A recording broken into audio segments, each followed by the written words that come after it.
في حلقة القرآن نحيا بالهمم. کله چې موسی علیه السلام د مصر نه راووتو بني اسرائیل ورسره وو دوی راغلل میدان تیه ته او هلته آباد شو. څه زمانه بعد الله سبحانه وتعالی د موسی علیه السلام په ذریعې سره دغه بني اسرائیلو ته دا امر وکړو چې تاسو لاړ شئ فلسطین ته او په عمالقو باندې حمله وکړئ، د هغوی نه دغه ځمکې واخلئ. دغه وخت د فلسطین په دې علاقه کې عمالقه اوسېده چې د ډېر طاقتور خلک وو، چونکې بني اسرائیل ظاهري طور باندې کمزوري وو د عمالقو مخامخ. دې وجې نه هغوی صفا انکار وکړو د دې حکم نه. موسی علیه السلام ته یې وویل چې ته لاړ شه او ستا رب دې لاړ شي، تاسو وجنګېږئ، موږ دلته ناست یو، تاسو ته به ګورو. چونکې دغه خلکو د خبره ډېره ورانه وه.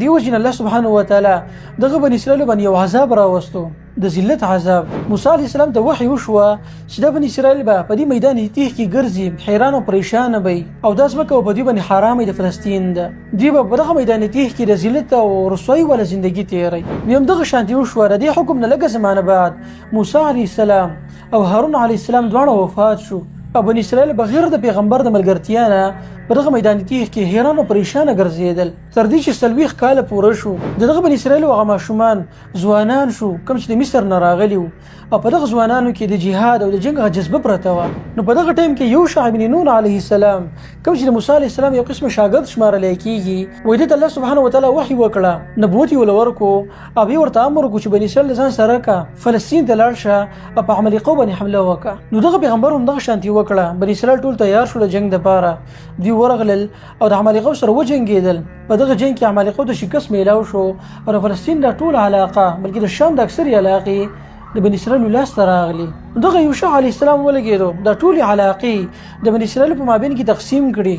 12 قبیلې وي، نو هر یوې قبیلې ته کافي ځمکه ورسېده. دغه خلکو به د یو الله بندګي کوله او په دوی کې توحید دغه شان قایم و. لیکن لږه زمانه بعد دغه پیغمبر هم د دین وفات شو، نو دوباره په دغه بني اسرائیلو کې څه مرضونه راغلل او دا خلک بیا د کمزورۍ سره مخامخ شو. نو په دغه ټایم کې د عمالقو بعضې قبیلې کوم چې سمندر په طرف باندې آبادې وي هغه او د فلسطین په نوم باندې یوه قبیله وه، دوی راولګېدله، په بني اسرائیلو باندې حمله وکړله او د دغه خلکو مشر جالوتو دا حمله ډیره سخته وه. په دې کې جالوت راولګېدو او د بني اسرائیلو هغه ماشومان غلامان کړو، د هغوی ښځې او بچي د ځان سره بوتلو او په دوی باندې ډېر غټ ټیکس ولګو او دا لوی ذلت و چې په دغه زمانه کې بني اسرائیل هغې سره مخامخ شوي وو. نو دغه شان بیا په بني اسرائیلو باندې زمانه تېرېدله او دوی د ذلت په دې حالت کې وو، په دوی کې پیغمبر نه و. دغه خلکو به د الله نه همیشه سوال کوو چې الله زموږ د مدد دپاره یو پیغمبر راولېږه. نو لږه زمانه بعد دغه خلکو ته شمویل علیه السلام په نوم باندې یو پیغمبر راغی او دې خلکو له توحید طرف ته دعوت ورکړو. نو چونکې بني اسرائیل سره ډېر ظلم شوی و د جالوت د طرفه، دې وجې نه دوی په غوسه کې وو. دوی پیغمبر خواله راغله، هغه ته یې وویل چې د الله نه سوال وکړه چې زموږ دپاره یو بادشاه مقرر کړي او دغه بادشاه بیا موږ ته د جهاد امر وکړي او د هغه په ملګرتیا کې موږ لاړ شو او د جالوت او کوم چې عمالقه خلک دي د هغوی نه بدل واخلو، خپل ښځې او بچي د هغوی نه آزاد کړو. نو چونکې دغه پیغمبر ته پته وه چې دې خلکو د موسی علیه السلام په زمانه کې د جهاد نه انکار کړی دی او دا همیشه داسې نافرمانه خلک دی. دې وجې نه پیغمبر دغه خلکو ته وویل چې تاسو ګورئ که الله جهاد فرض کړي په تاسو، نو زما یقین دی چې تاسو به جهاد ونه کوئ، بیا رستو کېږئ به. دغه خلکو په یقین سره دا خبره وکړه چې ولې نه، موږ به جهاد ولې نه کوو، زموږ سره دومره ظلم شوی دی، زموږ نه بچي ښځې اخیستلی شوي دي، غلامان کړی شوي دي، زموږ مالونه او جایدادونه دغه خلکو زموږ نه اخیستي دي، موږ نه چل شوی دی چې موږ به جهاد نه کوو. بالاخر پیغمبر هم د دوی سره راضي شو او هغه د الله نه سوال وکړو. د الله په امر سره په دغه بني اسرائیلو باندې د طالوت په نوم باندې یو کس بادشاه مقرر کړی شو. په بني اسرائیلو کې دا عادت و چې په هغوی کې به نبوت په یو خاندان کې و او بادشاهت به په بل خاندان کې. پیغمبر به خلکو ته توحید طرف ته دعوت ورکوو او بادشاه به ریاست سنبالوو، سیاسي کارونه به د هغه په لاس کې وو. نو په دغه ټایم کې طالوت په دوی باندې مشر کړی شو. الله امر وکړو چې دا به ستاسو بادشاه وي او د ده په ملګرتیا کې تاسو لاړ شئ او جهاد وکئ. وایي طالوت په دغه بني اسرائیلو کې یو کس و چې هغه به د چمړې کار کوو، یعنې یو غریب انسان و، خو الله په دوی باندې بادشاه مقرر کړو. وایي دغه بني اسرائیل راولګېدل او اعتراضونه یې شروع کړو چې دا طالوت به څنګه مشر کېږي په موږ باندې، حالانکې دا خو یو غریب سړی دی، د پیغمبرۍ د خاندان نه هم نه دی او بادشاهي د خاندان نه هم نه دی، موږ د مشري څنګه ومنو؟ وایي دغه پیغمبر د بني اسرائیلو ته وویل چې د الله امر دی تاسو ته او دوی غوره کړی دی په تاسو باندې، د الله علم ورکړی دی د طالوت له او ښه جسم یې ول ورکړی دی، جوش جذبه او دغه شان تجربه مهارت ورسره هم شته دی. دې وجې نه تاسو په دې حکم کې چون چرا نه کوئ، بلکې دا به ستاسو مشر او بادشاهي د مشري به تاسو قبلوئ. که تاسو سوچ وکئ ملګرو، په دغه آیتونو کې الله د طالوت دغه صفات ښکاره ذکر کړي دي چې د الله علم ورکړی دی او د دې سره سره د جسم هم برابر دی، د جسامت په لحاظ سره برابر دی، طاقتور دی. نو دغه آیتونو معلومه شو ملګرو چې کله یو کس مشر کېږي په په یو قوم باندې، نو دغه قوم له پکار ده چې داسې یو کس په ځان باندې مشر کړي چې دا علم سي وایي، تجربه ورسره سي وایي، او د هغې سره دغه جسم هم برابر وي.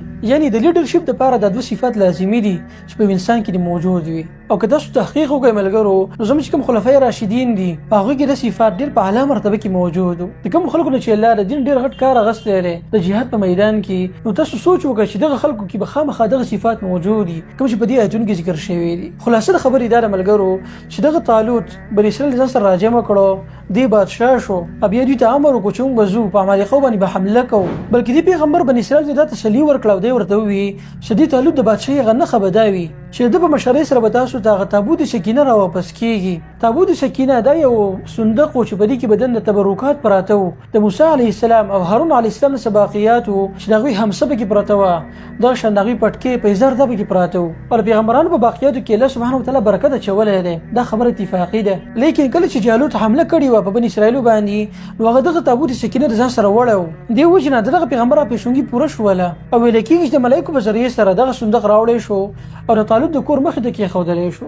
کله چې بني اسرائیلو دا حالت ولید، نو هغوی ډېر زیات خوشحاله شو، ځکه چې کله به بني اسرائیلو جنګ کوو د یو قوم سره، نو هغوی به دغه تابوت د ځان سره ګرځوو، په دې کې به تورات هم دنده پروت و او دا به د فتحې علامت و، په دې سره به الله هغوی له فتح ورکوله. او د دې صندوق باره کې نور هم غټ تاریخ دی چې هغه بیا چېرته تاسو ته بیان کړو انشاءالله. خو خلاصه د خبرې دا ده چې بني اسرائیل ټول راجمع شو د طالوت په مشرۍ باندې، دې مشر تسلیم کو، او دې نه بعد دغه طالوت په ملګرتیا کې دغه خلک راولګېدل او د جهاد په نیت باندې د عمالقو سره د جنګ کولو په نیت باندې ور روان شو. چونکې دغه طالوت ته دا پته وه چې دا بني اسرائیل دا فرمانه خلک دی، دوی چې کله هم د یو کار اراده کړې ده نو په هغه کې نقصان پیدا کړی دی، هغې صحیح پوره کړی نه دی.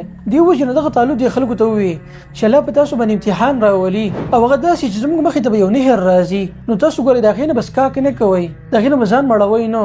هو که به چونکې تاسو چېرته لږ اوبه راوالی هغې وڅکئ نو خیر دی، خو ډېرې اوبه به د هغې نه نه څکئ. دا یو امتحان و په دغه خلکو باندې، او چونکې دغه خلکو سفر هم ډېر کړی و، دوی تږي شوي وو، لیکن بل طرف ته د اوبو د څکلو نه دا خلک منع کېدل د امتحان په طور باندې. وایي دغه شان طالوت د دغه خلکو سره روان و تر دې چې دغه نهر ته راورسېدو، او ویلی کېږي چې دغه نهر نن سبا په اردن کې موجود دی چې هغې ته نهر اردن ویلی کېږي. وایي د دغې غاړې له دوی راورسېدل، نو په دې بني اسرائیلو کې اکثر خلک راولګېدل او خپلې خولې په دغه اوبو باندې کېښودې د نهر، او په ډېر مقدار کې اوبه وڅکلې. په دوی کې صرف تقریبا 300 کسان داسې وو چې هغوی په چونګ باندې لږې اوبه وڅکلې، یې د سره ونه څکلې. یعنې د په شمار لږ خلک وو چې د خپل هغه بادشاه خبره یې ومنله د طالوت، او ډېر خلک اکثریت په دوی کې د حکم نافرماني وکړله او په ډېر مقدار کې اوبه وڅکلې. او دا همیشه د دغه بني اسرائیلو عادت دی چې د خپل پیغمبرانو د الله د احکاماتو به نافرماني کول همیشه.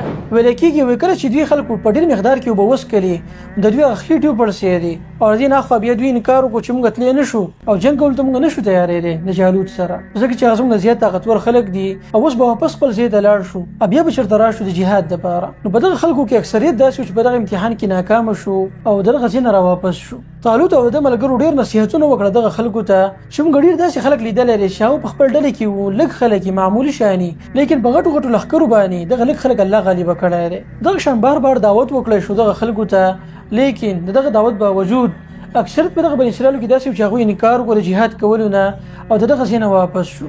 نو طالوت دغه 300 کسان ځان سره کړو او د جالوت طرف ته ور روان شو، تر دې چې دوی میدان ته راورسېدل او په دغه ځای کې د دواړو طرفونو نه صفونه وتړلی شو. په دغه دوران کې جالوت د صفون نه مخکې راووتو او د خپل قد په لحاظ سره ډېر دنګ و. په بعضې روایت کې دا خبر رانقل ده، وایي جالوت د خپل قد په لحاظ سره داسې یو لکه یو غر د غر مره دنګ و، خو دا خبره صحیح نه ده ملګرو، دا په صحیح روایت کې ثابت نه ده بلکې اکثر اسرائیلي روایات دي. او دومره خبره صحیح ده چې هغه الله جسامت ورکړی و دغه عمالقو خلکو له، او د عام انسان په مقابله کې دغه خلک دنګ و، د هغوی قدونه برابر و، د جسامت په لحاظ سره طاقتور خلک و. وایي دغه جالوت مخې ته راغی او دوی بني اسرائیلو ته بار بار دعوت ورکوو جنګ طرف ته، ډېر په غصه کې و او دې خلکو ته یې بدې ردې ویلې.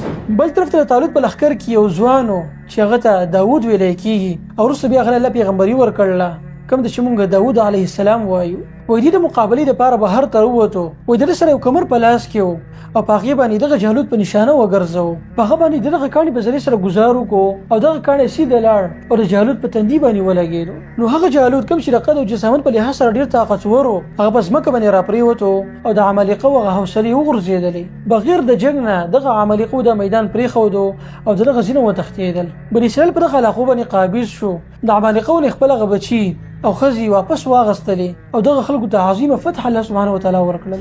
دغه طالوت باره کې یو خبر دا هم مشهوره ده چې د زمانو کې یو کس راغلی دی قیس عبدالرشید، کوم چې پښتنو لپاره جدي امجد شمارل کیږي. پښتانه ورته خپل بابا وایي نیکه، لیکن ملګرو دا خبره صحیح تور باندې یقیني تور ثابت نه ده، هسې فرضیات دي. خو خلاصه خبرې دا ده چې طالوت په مشرۍ کې الله بني اسرائیل له فتح ورکړل، هغوی غالب شو او دغه علاقې نه ټول دشمنان بهر ته ووتل، هغوی له شکست ورکړی شو. د بني اسرائیل هغه علاقې د کوم چې دوی ویستلی شوي وو هغه علاقې دوی ته دوباره میلاو شوې، هغې باندې دوباره دغه خلکو حکومت راغی. د دغه زمانې نه خوا د بني اسرائیل ډېر اعلی دور شروع کیږي، کوم چې د بني اسرائیل لپاره یو قسمه ګولډن ایج هم ویلی کیږي، چې په دغه زمانه کې د دې خلکو سره طاقت په لاس کې وو او طاقتور خلک وو. یو قسمه د ځمکې هغه ټول خلافت الله سبحانه وتعالی دغه خلکو ته ورسپارلی په دغه زمانه کې.